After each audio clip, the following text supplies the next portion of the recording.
Hey everyone, welcome back to another video. And in this video, I'm going to show you how to fix this issue when you enroll in the extended security updates, which is commonly called ESU enrollment.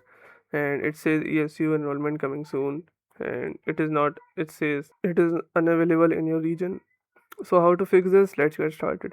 Just close this first, and then make sure you read the disclaimer as well that the content in this video is intended for educational purposes only. I do not take any responsibility for damage to hardware, software, or data that may occur from following the steps shown. Proceed at your own risk.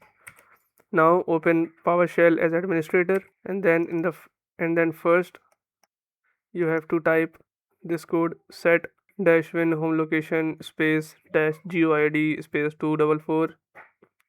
After this, you have to type this code exactly the same. Do not change anything and any word. Once this done, just type shutdown and these letters. Type exactly the same code here. Once you do this, it will restart your PC. After restarting your PC, open PowerShell and run as administrator again, and then run this command again. Regadd this whole command, as you can see here: device region space /t space reg underscore word, and these. Just type the whole code exactly is the same, and once you do this, just restart your PC again and then try to enroll for the extended security updates. Once you do this, hopefully your problem solves, and if your problem still occurs, so make sure to comment down below so we can bring a detailed guide on this video. Alright, that's it for today's tutorial.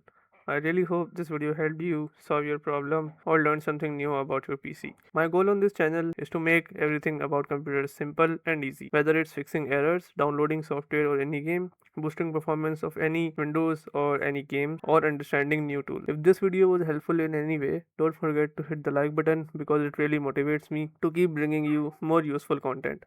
And if you're new here, make sure to subscribe and turn on the notification bell so you never miss any future tutorials, tips, and PC fixes. Also, if you're facing any issues or have any questions related to computers, Windows, software, or anything technical, drop them in the comments. I read all of your comments and I'll try my best to help you out. Thanks a lot for watching. Take care of your system, keep learning, and I'll see you in the next video. Thanks for watching.